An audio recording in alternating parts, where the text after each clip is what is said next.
l'invité de la matinale. KTO Radio. Nous avons l'habitude, en tant que catholiques, de voir notre pape sillonner la planète à la rencontre des disciples du Christ dans le monde entier. Pourtant, ces voyages apostoliques n'ont pas toujours existé. Saviez-vous que Paul VI est le premier pape à s'être rendu hors d'Italie depuis Pie VII au XIXe siècle ? C'était il y a tout juste 60 ans, le 4 janvier 1964. Pour évoquer l'histoire de ces visites pastorales, mais aussi ce qu'ils disent des prises de position des papes, nous avons le plaisir d'accueillir en studio Philippine de Saint-Pierre. Bonjour Philippine. Bonjour Maxence, bonjour à tous. Vous êtes journaliste accréditée permanente au Vatican et vous couvrez tous les déplacements du pape pour KTO. Avant de parler de ce premier voyage apostolique, historique à plus d'un égard, une question me vient spontanément. Pourquoi tous les papes, entre Paul VI et Pie VII, ne sont-ils pas sortis d'Italie ? Alors, les papes ne sont pas beaucoup sortis d'Italie depuis les premiers temps apostoliques jusqu'à Paul VI, pour une première raison qui me paraît assez simple, c'est que voyager ne l'était pas simple, justement. Et donc, en l'absence de moyens de transport, on n'envisage pas si simplement de parcourir la planète. D'autre part, il est probable que ce n'est pas ainsi qu'il concevait l'exercice du ministère pétrinien. Le pape, c'était d'abord le chef des États pontificaux, donc il avait un réel pouvoir temporel, variable au long des siècles, mais sur une portion de territoire. Il exerçait sa diplomatie à travers des émissaires, comme ça se faisait à l'époque, et il ne voyageait pas plus que les autres monarques d'une certaine manière. Donc c'est vraiment l'avènement des transports modernes et puis la compréhension aussi de la circulation de l'information qui a fait que les papes se sont mis à voyager. C'est aussi évidemment une intuition pastorale de Paul VI. Et donc c'est Paul VI qui a instauré, entre guillemets, ces voyages apostoliques hors d'Italie. Quelle était la destination de ce premier voyage ? Alors ce tout premier voyage historique, c'est la Terre Sainte, en quelque sorte le retour aux sources à Jérusalem. Le pape Paul VI va se rendre à la fois en Jordanie et en Israël, sur les lieux de l'Évangile. Et c'est véritablement un historique parce que en 1964, il y a déjà les moyens de la télévision, donc le monde entier va pouvoir suivre ce voyage. C'est un événement, le fait que le pape sorte de chez lui. C'est un événement qu'il aille en Terre Sainte, qui est déjà, vous le savez, une terre troublée à l'époque au plan politique. Et puis, on ne sait pas comment organiser des voyages du pape. Enfin, il faut se rendre compte de ça, c'est qu'aujourd'hui, ça paraît tout à fait normal. Oui. Mais à l'époque, personne ne sait, un voyage du pape, comment ça se danse, oserais-je dire.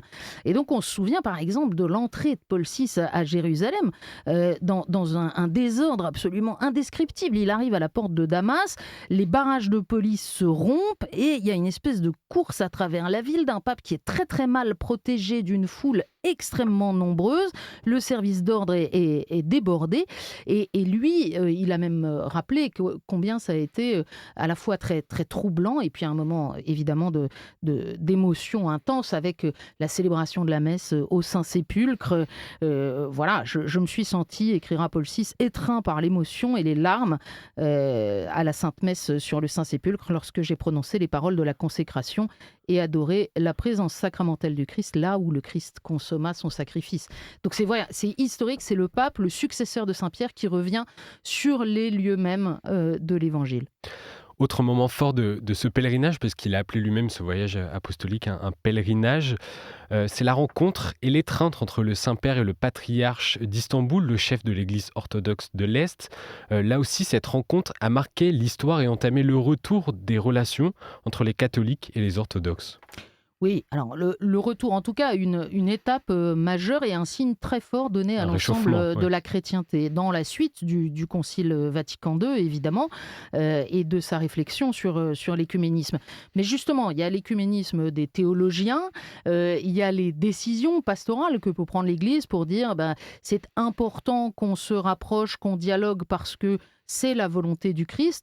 Mais il y a aussi le fait humain incarné de montrer ces deux hommes qui se rencontrent. Et alors, Paul VI, au fond, je crois qu'il ne savait pas très bien, la rencontre n'était pas scénographiée, et c'est Athénagoras qui prend l'initiative de s'approcher de lui et de déclencher cette accolade dont quasiment tout le monde a vu la photo, qui parle mieux que 10 000 livres, évidemment. Et Paul VI, là encore, le raconte. Il est venu à ma rencontre et a voulu m'embrasser comme on embrasse un frère. Il a voulu me serrer la main et me conduire lui-même dans la salle où devaient s'échanger quelques mots pour dire « Nous devons nous entendre, nous devons faire la paix, faire voir au monde que nous sommes redevenus frères ». Donc voilà, cette image-là, ça dit aussi quelque chose de la nature d'un voyage du pape. C'est une catéchèse en images. Et ce choix de Paul VI témoigne-t-il de l'ouverture de Rome à tous les chrétiens dans la continuité réformatrice du Concile Vatican II ? Oui, bien sûr. Comme je l'ai dit, c'est une manière de mettre en image ce que le Concile avait mis en mots. Et donc, ça envoie un signal. Et ça envoie un signal pas seulement à l'Église catholique, ça envoie aussi un signal aux églises sœurs du monde chrétien pour dire, voilà, nous sommes frères, nous devons être capables de nous embrasser et de continuer le chemin, au moins en nous tenant la main. Donc, bien sûr, comme dans la plupart des voyages, il y a dans le pèlerinage de Paul VI en Terre Sainte un message. Paul VI a inauguré la tradition des papes voyageurs. Tous les papes après, lui, réaliseront des voyages apostoliques hors d'Italie. Peut-on analyser le choix des destinations des papes au regard de leurs engagements ? Après ce premier pèlerinage, en fait, Paul VI, il va approfondir cette intuition pastorale. Et donc, progressivement, les pèlerinages vont devenir des voyages apostoliques. Ça veut dire qu'on assume qu'il y a une dimension diplomatique, géopolitique dans ces voyages. Le deuxième voyage de Paul VI, ce sera à New York pour prononcer un discours devant l'Assemblée des Nations Unies. Un discours qui fera date, vous savez, où il dit « jamais plus la guerre » devant l'Assemblée de l'ONU. Et puis, il y aura d'autres déplacements, Portugal, Turquie, Colombie, Genève, l'Ouganda, et même une tournée en Asie et en Océanie en 1970, où il sera victime d'une attaque à Manille. Il sera blessé par un coup de couteau, dont il se remettra très bien, c'est des blessures très superficielles. Mais donc, on voit que Paul VI initie là une logique de rencontre avec le monde dans des pays qui ne sont pas forcément des pays à majorité catholique, mais dans lesquels il va à la rencontre soit d'interlocuteurs internationaux, soit évidemment des fidèles de l'Église. Ensuite, il va arrêter de se déplacer. Les 8 dernières années de son pontificat, Paul VI ne quittera pas l'Italie, mais il se rendra dans de nombreuses autres localités de l'Italie. Il ne faut pas oublier qu'il y a 2 types de voyages du pape. Il y a les voyages du pape hors d'Italie, c'est la terminologie officielle du Vatican, et puis il y a les voyages du pape en Italie. Alors, le pape, il est à Rome, il visite les paroisses de Rome régulièrement, et c'est ce qu'ont fait tous les derniers papes, mais il visite aussi les autres diocèses italiens avec lesquels il y a une proximité toute particulière, et là aussi, c'est des visites pontificales qui se passent dans les différents diocèses de l'Italie. Alors, parlons maintenant du successeur de Paul VI, Jean-Paul II. Jean-Paul II qui a réalisé 104 visites pastorales à l'étranger. Il a même visité 127 pays, le chiffre est impressionnant. Comment comprendre cette multitude de déplacements de Jean-Paul II ? Ouais, le pape pèlerin, le pape missionnaire, 3 fois la distance de la Terre à la Lune dans ses voyages. 28 fois le tour de la Terre, c'est vous dire, c'est pas mal quand même. Oui. Alors, Jean-Paul II, il va incorporer des nouvelles dimensions dans ses voyages. On l'appellera, selon les époques et selon les destinations, le pèlerin de la paix. Il viendra aussi porter le message du respect des droits de l'homme et de la dignité humaine, de la liberté religieuse dans des pays qui sont parfois très hostiles. On se souvient de sa visite au Mexique, par exemple, dans une situation tendue, et en rencontrant systématiquement les autorités civiles, et notamment les chefs d'État, y compris des chefs d'État très hostiles à l'Église catholique. Donc chez Jean-Paul II, c'est vraiment une des caractéristiques nombreuses de son long pontificat. Le plus long voyage de Jean-Paul II, c'était Cuba et les États-Unis en 2015, avec 10 jours de déplacement. Et on imagine que... Pardon, c'est le plus long voyage du pape François. Je vous dis n'importe quoi. Le plus long voyage de Jean-Paul II, c'était quasiment 3 semaines. Et on imagine que tous ces voyages sont particulièrement éprouvants, notamment pour la santé des papes. Alors oui, c'est très fatigant parce que ce qu'il faut bien imaginer, c'est que dans une journée, et ça, ce sera variable d'un pape à l'autre, une journée de voyage de Jean-Paul II, il pouvait y avoir jusqu'à 8 discours officiels. Ça veut dire 8 occasions de rencontre avec des types de publics différents où il faut assumer une parole publique, il faut prendre le risque de la langue qui dérape, comme vient de le faire la mienne il y a quelques instants. On dit une bêtise, mais quand on est pape et qu'on est en mondovision, ça a d'autres conséquences.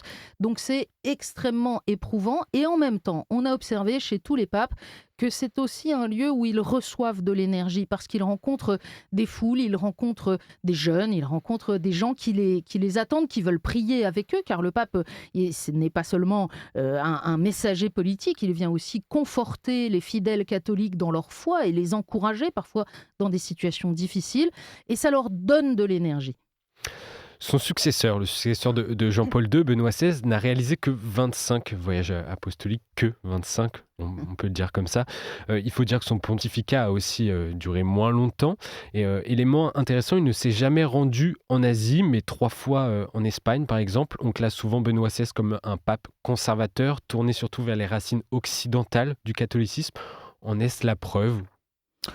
Alors, moi, je m'inscris en faux contre cette lecture, pardon, Maxence, pas du tout. Pas du tout. Les voyages en Afrique, par exemple, ou au Moyen-Orient de Benoît XVI ont été extrêmement importants.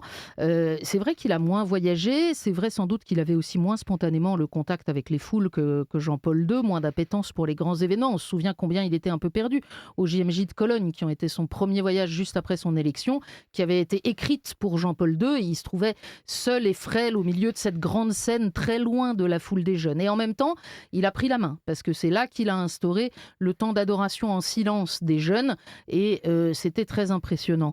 Donc il y aura toutes les JMJ, il y aura quand même en Océanie aussi, les JMJ de Sydney, c'est pas tout près. Et puis les voyages de Benoît XVI, en fait, ce qu'il en reste, c'est que c'était l'occasion de très très grands discours, parfois problématiques, comme celui de Ratisbonne, par leur interprétation, par les polémiques qui s'en sont suivies, mais des discours qui restent valides aujourd'hui, par exemple sur la philosophie politique, celui du voyage en République tchèque en 2009 ou au Royaume-Uni en 2010, restent des monuments. Puis le tout dernier voyage au Liban, évidemment, personne là-bas ne l'a oublié. Et un mot sur le pape actuel, le pape François. Il s'est attaché notamment à voyager dans ce que lui-même appelle les périphéries géographiques. C'est ce qu'il a voulu montrer en allant dans des pays qui étaient parfois surprenants, comme le Kazakhstan, son attachement pour les chrétiens à la périphérie de l'Église. Oui, le pape François ne visite pas les grands pays catholiques, ou en tout cas très peu. Il aime bien aller dans des pays qui n'ont jamais été visités par un pape. Il l'a fait 6 fois déjà, avec la Birmanie, la Macédoine du Nord, les Émirats arabes unis, l'Irak, Bahreïn, le Soudan du Sud. Donc oui, le Kazakhstan, Jean-Paul II y était allé, si je ne dis pas de bêtises. Donc c'était pas une première. Mais le pape François, vous savez, ses voyages, comme en ce moment, ils sont sujets depuis plusieurs années à des variations en fonction de son état de santé, de sa capacité à se mouvoir. Et en même temps, quand on l'a interrogé dans l'avion en lui disant « Mais est-ce que vous allez continuer les voyages ?» C'était l'année dernière. Il a dit « Mais ça fait partie du travail du pape aujourd'hui. » Et c'est ça qu'il faut bien comprendre. Le pape a conscience que non seulement aller à la rencontre des églises particulières pour les encourager, à la rencontre des dirigeants pour établir un dialogue d'homme à homme, mais aussi tout l'impact qu'a la retransmission mondiale de ces voyages pour mettre l'accent sur tel ou tel sujet en particulier. Eh bien, aujourd'hui, ça fait partie du job du pape, et c'est pourquoi, malgré la fatigue, malgré les problèmes de santé, les papes ne renoncent pas à voyager. Alors François, en ce moment-là, on sait qu'il a dû annuler sa visite à Bahreïn à l'automne, mais il a annoncé il y a quelques jours, dans un passage à la télévision italienne, qu'un voyage en Polynésie pour l'été prochain, et puis probablement un voyage en Argentine, son pays natal où il n'est jamais retourné depuis 2013, qui devrait avoir lieu à la fin de l'année 2024. Merci Philippine de Saint-Pierre d'être passée dans les studios de KTO pour nous parler des voyages apostoliques des papes. Je rappelle que vous êtes journaliste accréditée permanente au Vatican. Bonne journée à vous. Bonne journée.